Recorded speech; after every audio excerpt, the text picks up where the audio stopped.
Vincent sat in his study, the recording playing on repeat as he stared at the wall. Every word cut deeper, confirming his worst fears.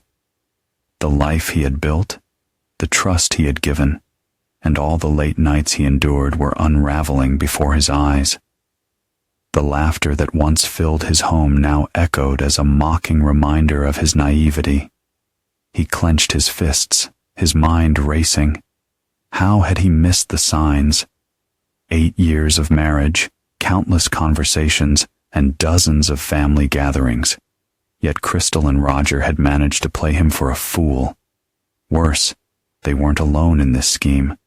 The unknown man, her lover, remained a mystery he was determined to solve.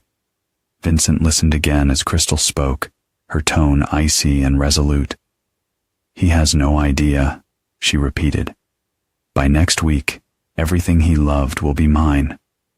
The betrayal struck like a thunderbolt, but if his years in a shadowy past had taught him anything, it was how to survive when cornered.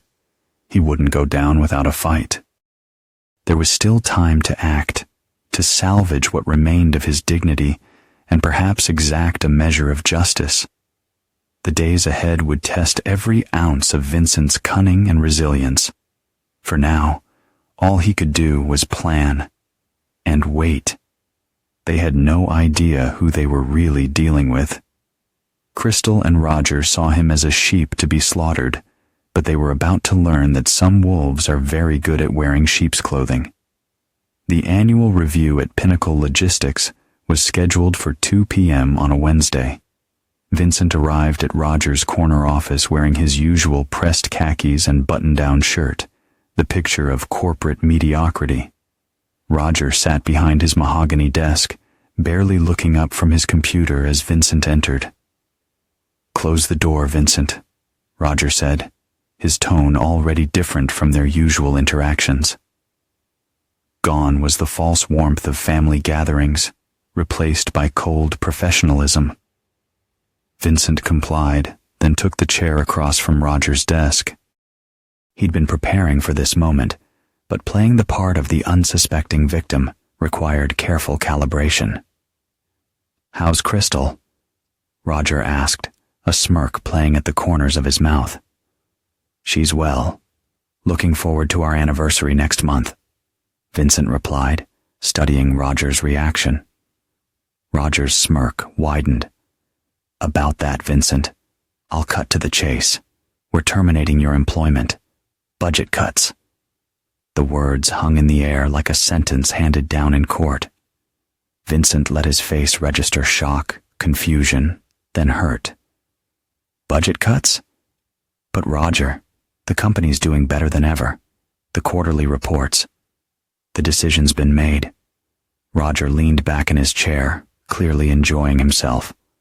"We'll give you 2 weeks severance and a decent reference. Consider it a family favor." Vincent's hands trembled slightly, a calculated display of emotion. "Roger, I don't understand.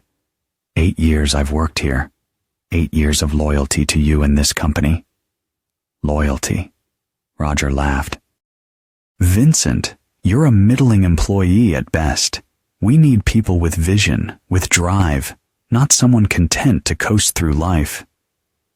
The insult was deliberate, designed to break Vincent's spirit before the real blow landed. Vincent played his part perfectly, shoulders sagging as he processed his termination. I need to call Crystal," Vincent said, reaching for his phone. "Actually," Roger said, sliding a business card across the desk, "you might want to call a lawyer instead. Crystal's attorney, actually. Seems she has some papers for you." Vincent stared at the card, then at Roger. "What are you talking about?" "Divorce papers. Vincent, she's leaving you. Has been planning it for months." Roger's cruelty was almost artistic in its precision. She figured it would be easier to handle both pieces of bad news at once, clean break and all that. The room spun around Vincent as he processed this orchestrated demolition of his life. He'd known it was coming, but the casual brutality of it still struck him. These people had planned his destruction like a military operation. "Why?" Vincent whispered, his voice barely audible. Roger shrugged. "Why not? You never really fit in, Vincent. Crystal deserves better than a nobody who peaked in middle management. She deserves someone with real ambition." Vincent stood slowly, his legs unsteady. 8 years, he repeated. 8 years of Crystal pretending to love you, Roger said with vicious satisfaction. 8 years of you thinking you belonged in our world. Face it, Vincent, you were always just a placeholder. Vincent walked to the door on unsteady legs, then paused. "You're right about one thing, Roger. I never really fit in." He turned back, and for just a moment, Roger saw something flicker in Vincent's eyes, something cold and dangerous. But then again, neither do you. The moment passed, and Vincent was gone, leaving Roger with an inexplicable chill running down his spine. Vincent's hand shook as he inserted the key into his front door, but not from grief or shock. The tremor came from rage, a cold, calculating fury that he'd kept buried for 8 years. As he stepped into the house that had been his sanctuary, he found Crystal in the master bedroom, methodically packing his belongings into suitcases. She looked up as he entered, her face a mask of cold determination. "Good. You're home. We need to talk, do we?" Vincent's voice was steady now. The performance was over. Crystal straightened, smoothing her blonde hair. "Vincent, this isn't personal. We've grown apart.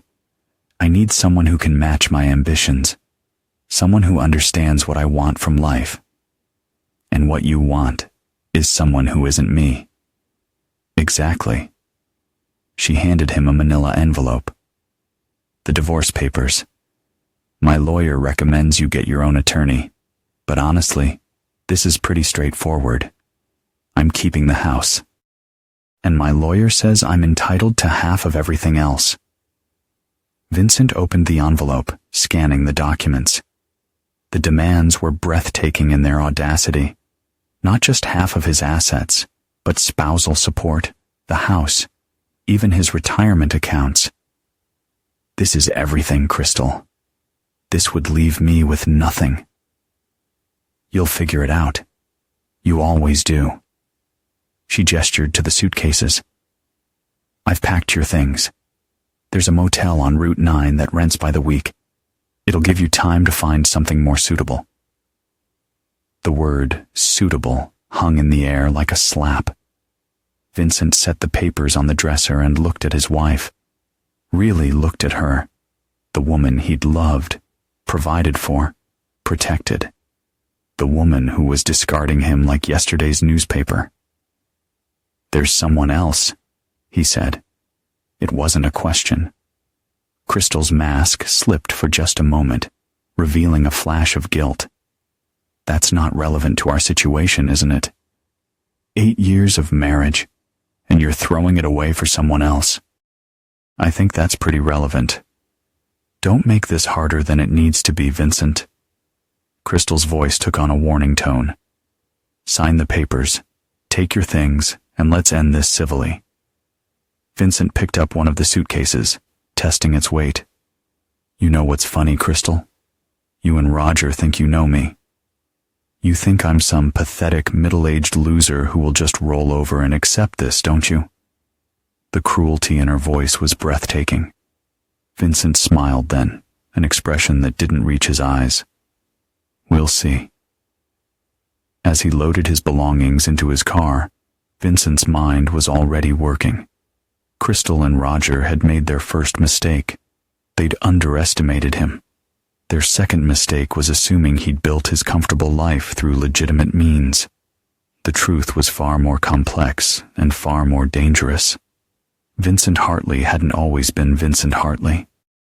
Before Cedar Falls, before Pinnacle Logistics, before Crystal, he'd been someone else entirely, someone who understood that in certain circles, betrayal was a capital offense. As he drove away from the house that had been his prison, Vincent reached for his phone and dialed the number he hadn't called in nearly a decade. "Marcus, it's Vincent," he said when the call connected. "I need to ask a favor. A big one." The voice on the other end was gravelly, amused. Well, the ghost returns. "What do you need, old friend?" "Information, resources, and maybe some of the old crew, if any of them are still around." "That kind of favor comes with a price, Vincent. You know that." Vincent's smile was cold as winter. "Don't worry about the price, Marcus. I'm about to come into some money." The cheap motel room on Route 9 served its purpose perfectly. It was exactly what Crystal and Roger expected of Vincent's reduced circumstances.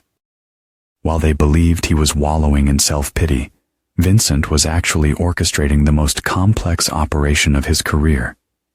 The man who answered Vincent's call, Marcus Torino, arrived at the motel on a rainy Thursday evening.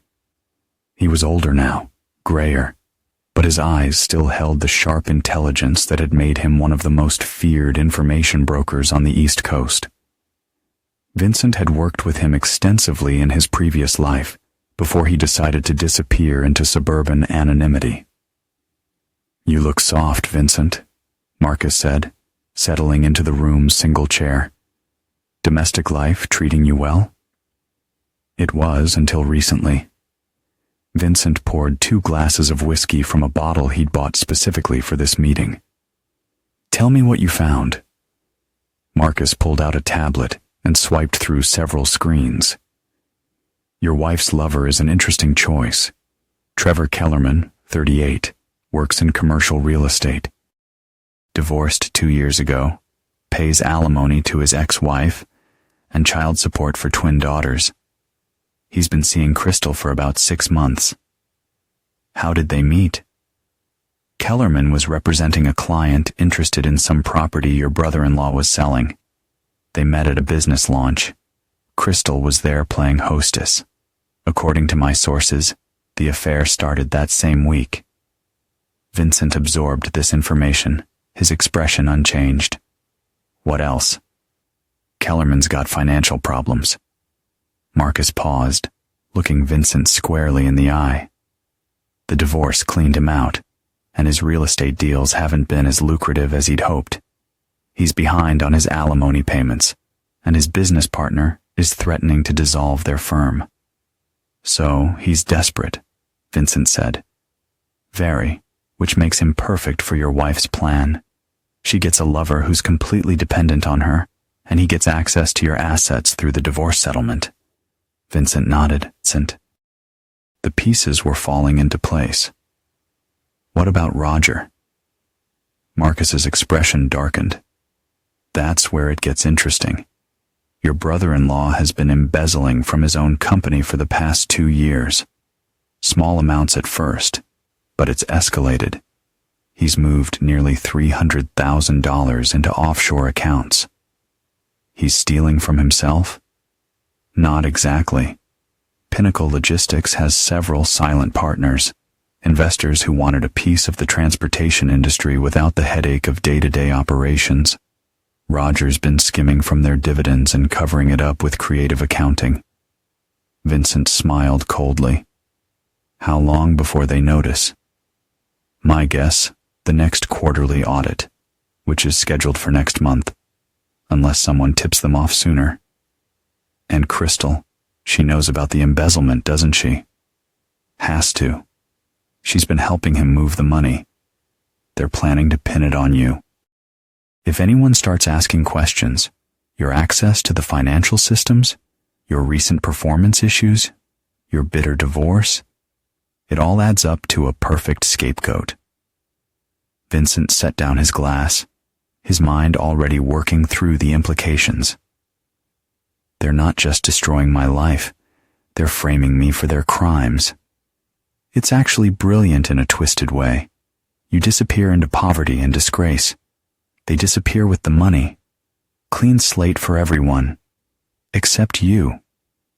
Everyone except me, Vincent repeated softly. Marcus, I need you to dig deeper. I want to know everything about Trevor Kellerman. His finances, his habits, his weaknesses. I want to know about Roger's silent partners, their backgrounds, their temperaments. And I want to know about Crystal's plans for the money. Marcus gathered his materials. This is going to cost you, Vincent, a lot. I told you not to worry about the money. Vincent's smile was predatory. In fact, I'm about to solve both our problems. 3 days later, Vincent sat in his rental car outside the Riverside Hotel, watching Trevor Kellerman's silver Mercedes pull into the parking lot. Through his binoculars, he could see Crystal waiting in the lobby, dressed in a red dress that probably cost more than most people's monthly salary. Vincent had spent the past 72 hours learning everything about Trevor Kellerman's life. The man was predictable. Same gym routine, same lunch spots, same afternoon meetings with potential clients. More importantly, he was desperate.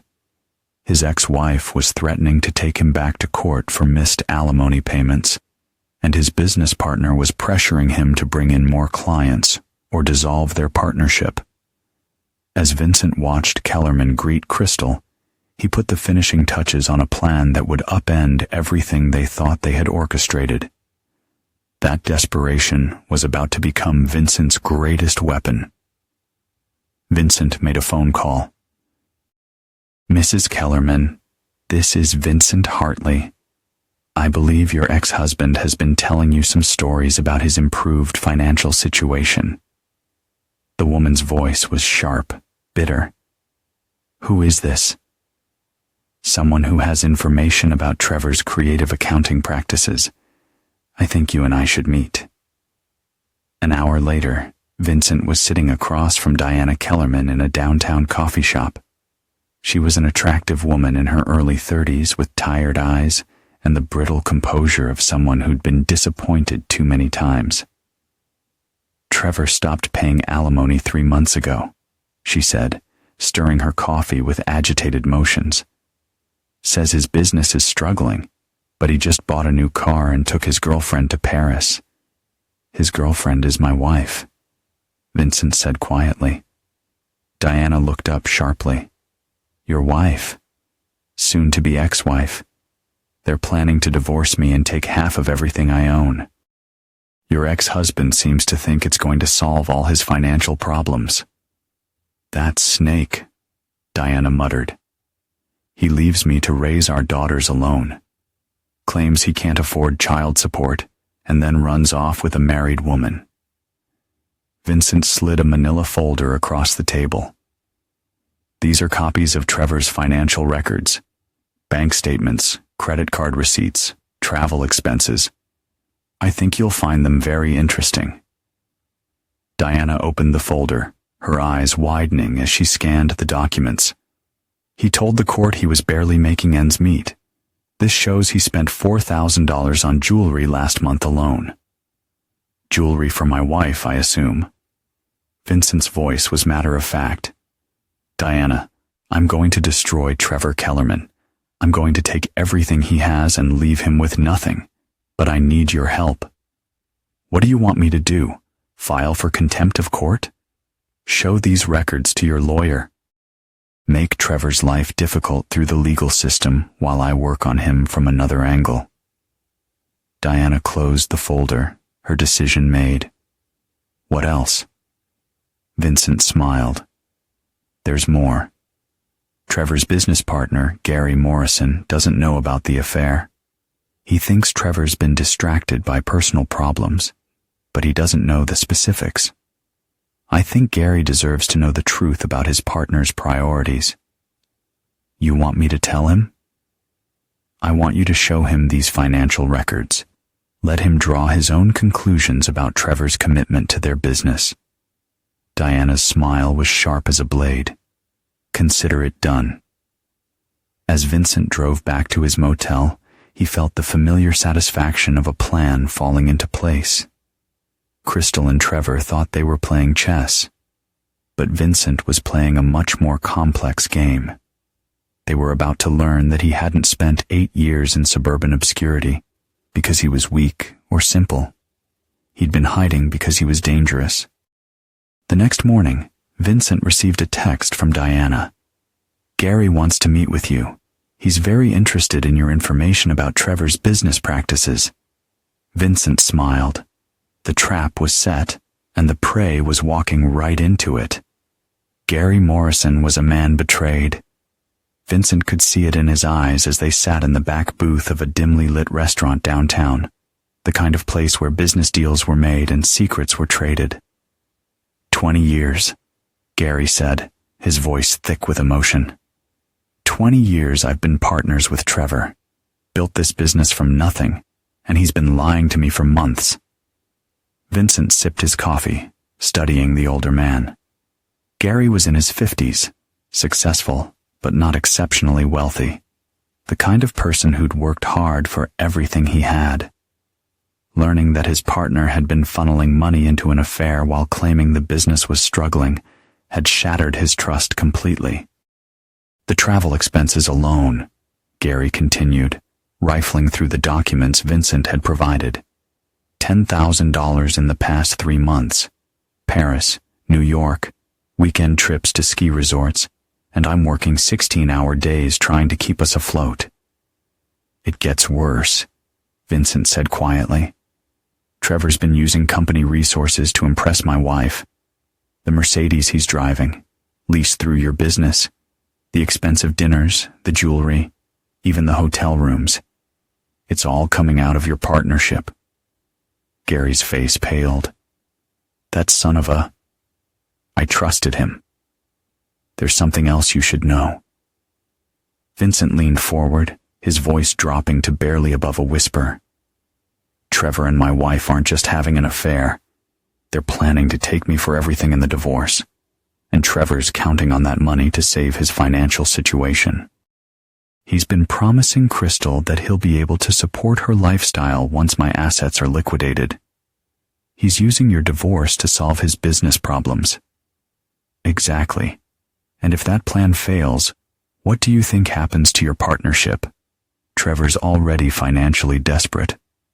How long before he starts looking at your business assets as his personal piggy bank? Gary set down the documents, his hands shaking slightly. What do you want from me, Vincent? I want you to dissolve the partnership.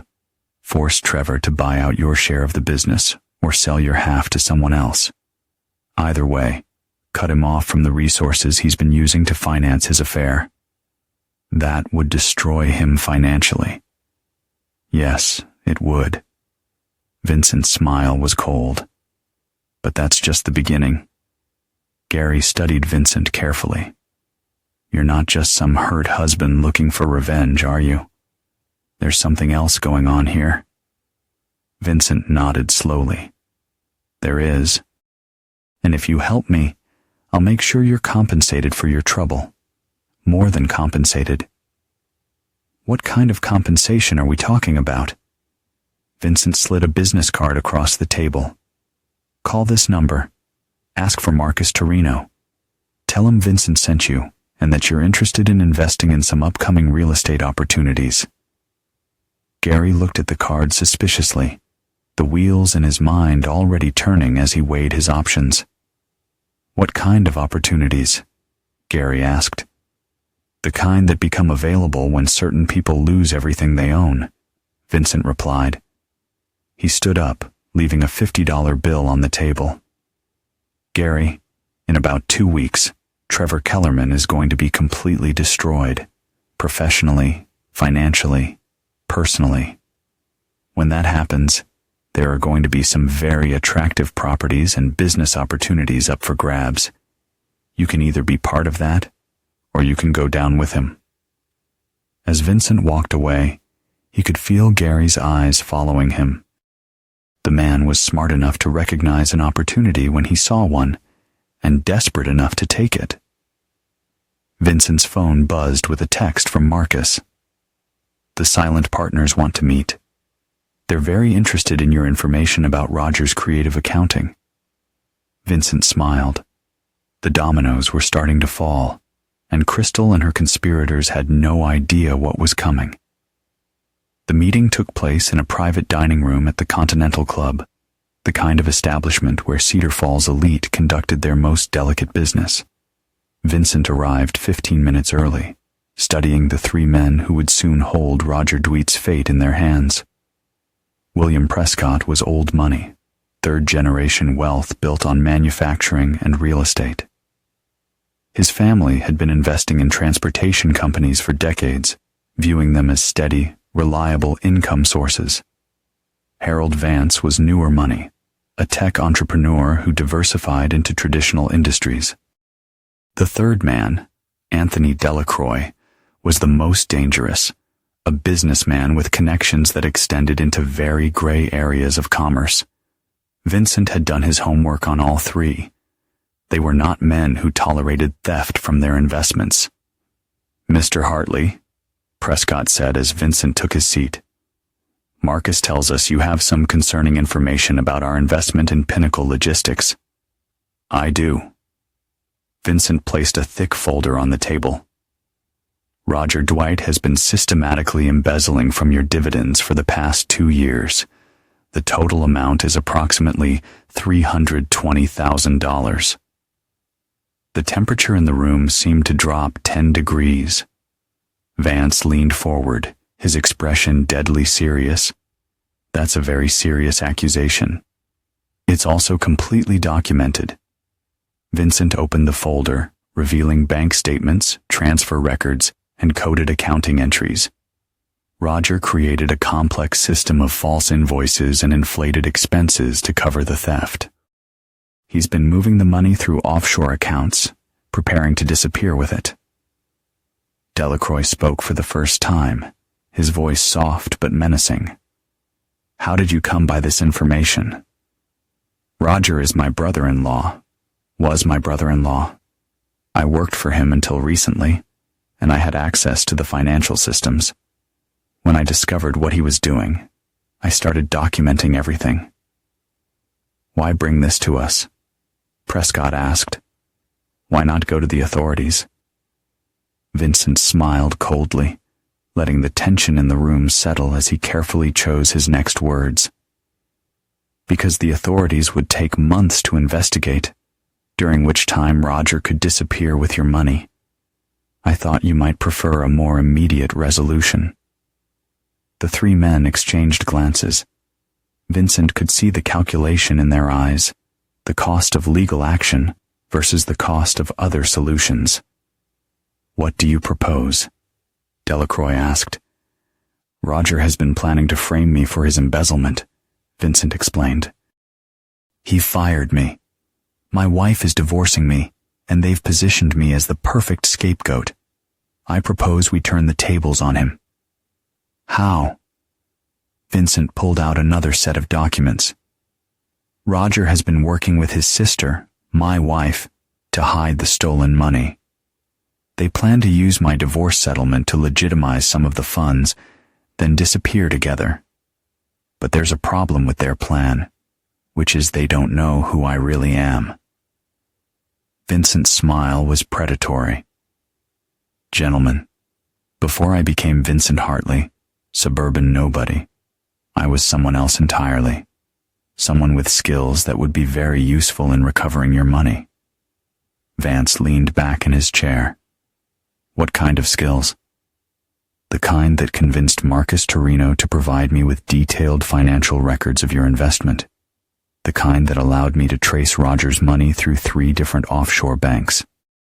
The kind that could make Roger Dwight and his sister very eager to return what they've stolen." Delacroix smiled, and Vincent recognized a kindred spirit. "What do you want in return?" "I want Roger and Crystal to lose everything. I want them to understand what it feels like to be betrayed by someone they trust. And I want your permission to use whatever methods are necessary to accomplish that." Prescott looked uncomfortable. "Mr. Hartley, we're businessmen, not criminals." "Of course not," Vincent agreed. But sometimes business requires creative solutions. Marcus can provide details of my previous work if you'd like references. The meeting continued for another hour, during which Vincent laid out his plan in careful detail. When he left the Continental Club, he had something he hadn't possessed in 8 years, the backing of men with unlimited resources and flexible morals. Crystal's phone had been ringing non-stop for 3 days. 67 calls from lawyers, investigators, and people whose names she didn't recognize, but whose voices carried unmistakable menace. She sat in her living room, surrounded by legal documents and empty wine glasses, trying to understand how her perfect plan had fallen apart so completely. It had started with Trevor. His business partner had abruptly dissolved their partnership, forcing Trevor to buy out Gary's share of the company or face liquidation. With no available capital, Trevor had been forced to sell his assets, including the Mercedes and the expensive watch Crystal had admired.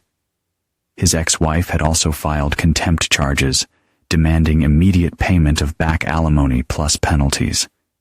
Then Roger's world had collapsed. The silent partners had demanded an immediate audit, and all of Roger's carefully constructed lies had unraveled. The silent partners had confronted him with evidence of embezzlement that was so comprehensive, so meticulously documented, that denial was impossible. They'd given him 24 hours to return their money, or face consequences that went far beyond legal action. But the worst part was Vincent. Her so-called pathetic, middle-aged husband had vanished from his motel room, leaving behind only a note that read, "Some wolves are very good at wearing sheep's clothing." Crystal's hands shook as she poured another glass of wine. The divorce papers lay unsigned on her coffee table, and she was beginning to understand that they might never be signed.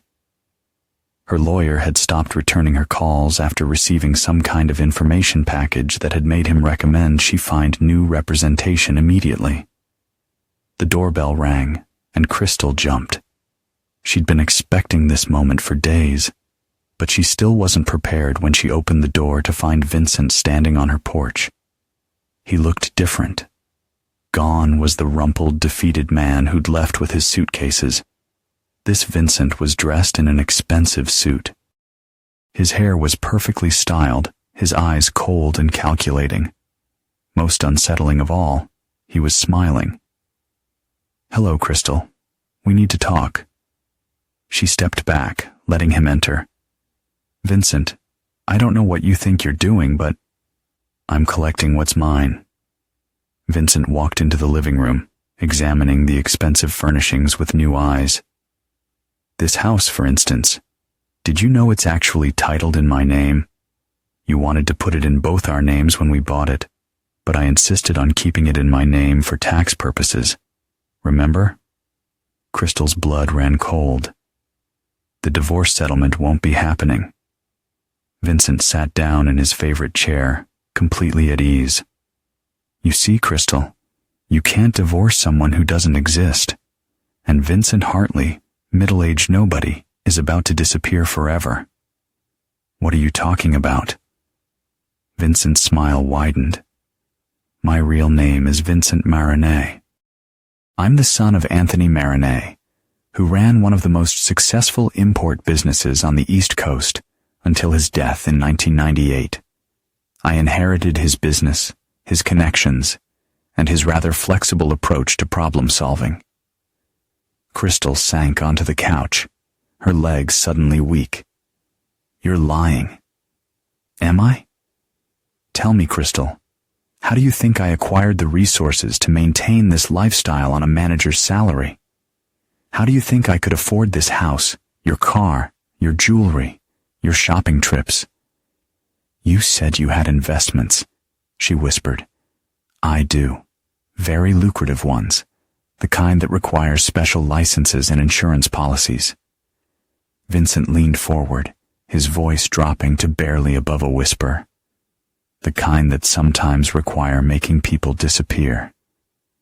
Crystal's wine glass slipped from her numb fingers, shattering on the hardwood floor. "You're trying to scare me." "I'm trying to educate you. You see, Crystal, you and Roger made a fundamental error. You assumed I was weak because I chose to live quietly."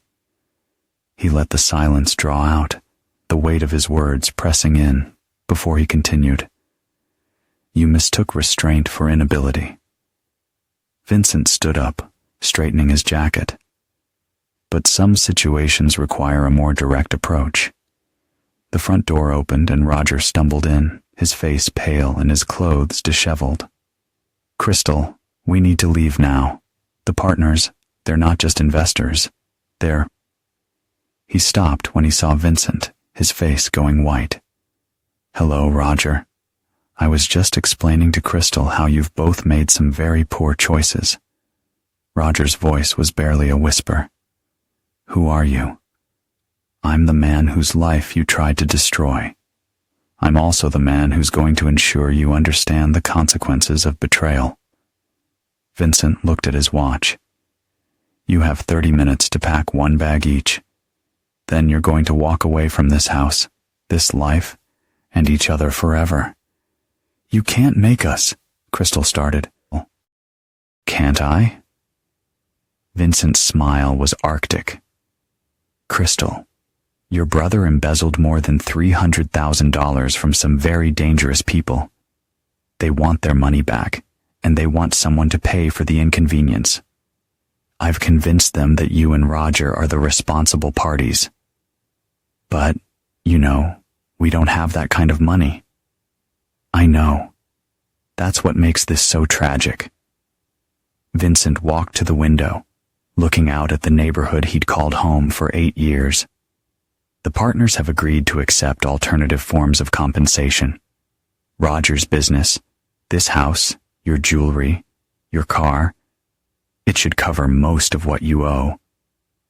Roger found his voice. "And if we refuse?" Vincent turned back to them, and for the first time, they saw the predator that had been hiding behind the suburban mask.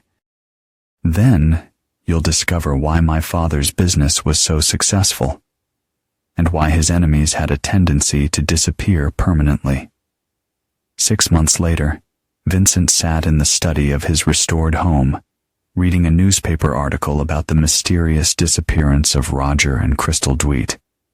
The reporter speculated about gambling debts, failed business ventures, and possible foul play. But the truth was much simpler. They had run just as Vincent had known they would. Roger had liquidated what assets he could, repaid a portion of the embezzled funds, and vanished in the night with his sister. Vincent's contacts had tracked them to a small town in Mexico, where they were living in poverty and obscurity, a fitting punishment for people who had valued wealth above all else. Trevor Kellerman had fared worse. Stripped of his business, his assets, and his dignity, he'd been forced to declare bankruptcy and move back in with his elderly parents. His ex-wife had been relentless in pursuing the back alimony, and Gary Morrison had ensured that word of Trevor's unprofessional conduct spread throughout the real estate community. He would never work in the industry again. Vincent's phone buzzed with a text from Marcus. "New job opportunity. Interested?" Vincent smiled, but shook his head. He'd had enough of the old life. As the sun set, Vincent closed the newspaper and leaned back in his chair, finally at peace. The wolf had shed his disguise, reclaimed his territory, and reminded those who had forgotten that beneath the quiet surface, danger still watched, waiting for its moment to strike. Vincent Marinay was dead and buried, and Vincent Hartley had work to do. The doorbell rang, and Vincent opened it to find a young woman on his porch. She was in her early 20s, with Crystal's blonde hair but kind eyes that reminded him of someone else entirely. "Mr. Hartley, I'm Jennifer Kellerman, Trevor's daughter." Vincent studied her carefully. "What can I do for you, Jennifer?" "I wanted to thank you." Her voice was soft but steady. What you did to my father. He deserved it. He abandoned my sister and me when our parents divorced, and he left my mother struggling to pay the bills while he ran around with your wife." Vincent's expression softened slightly. "I'm sorry you had to go through that." "Don't be. My mother told me how you helped her get the back alimony, and how you made sure the court knew about Dad's hidden assets. We finally have enough money for me to finish college." "That's good to hear." Jennifer hesitated, then spoke again. "There's something else. The lawyers handling your wife's situation. They had some questions about assets and inheritance. They said you might need someone to help organize financial records." Vincent studied the young woman more carefully. She had intelligence in her eyes and something else, a hunger for justice that he recognized. "Are you looking for a job, Jennifer?" "I'm looking for a chance to learn from someone who knows how to make things right." Her smile was sharp. "Someone who knows how to make sure people get what they deserve." Vincent smiled back, recognizing a kindred spirit. "Come in. Let's talk."